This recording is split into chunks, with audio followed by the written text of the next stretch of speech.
It is that stormy weather Paul was talking about that led to the flooding that you see here on your screen near the Indian River Inlet.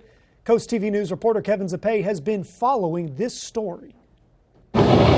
Waves washing right up next to the highway, the fallout of an overnight storm. But when the tide was high this morning, this road was completely flooded, shutting down the Indian River Inlet Bridge. For local fisherman Doug Grossman, it was shocking. I didn't expect this at all. I expected to see more current. Usually the current in here flows pretty good. Flooding on the north side of the Indian River Inlet Bridge has been a problem for years.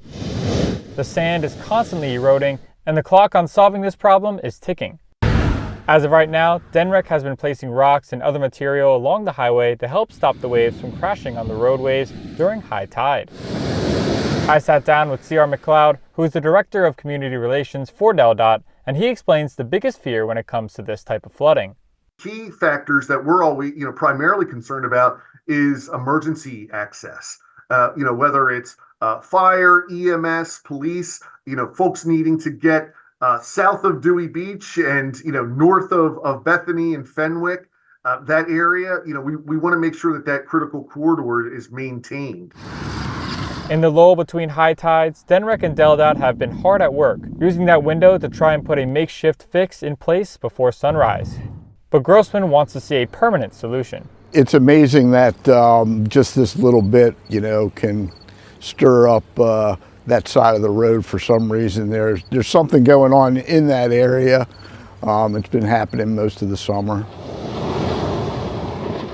I talked to one local who told Coast TV this has been an ongoing issue, and he believes it is far from over.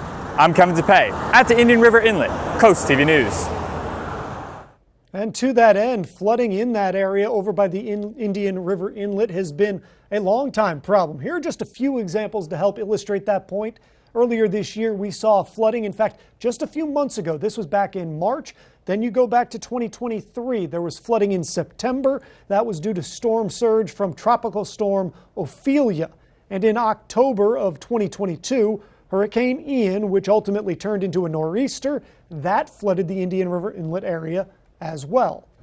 All of this brings us to our Coast TV poll. We want to know, what's your biggest concern with flooding on major roadways? Let's take a look at the updated results from earlier this evening. And now, earlier we had a lead in the emergency service delays. That is still the leader here, but you've seen some of the other numbers have bounced around. Evacuation routes is up. You're seeing global warming get a couple of the votes there. You can still go vote in this on Coast TV News on coasttv.com or use the Coast TV mobile app.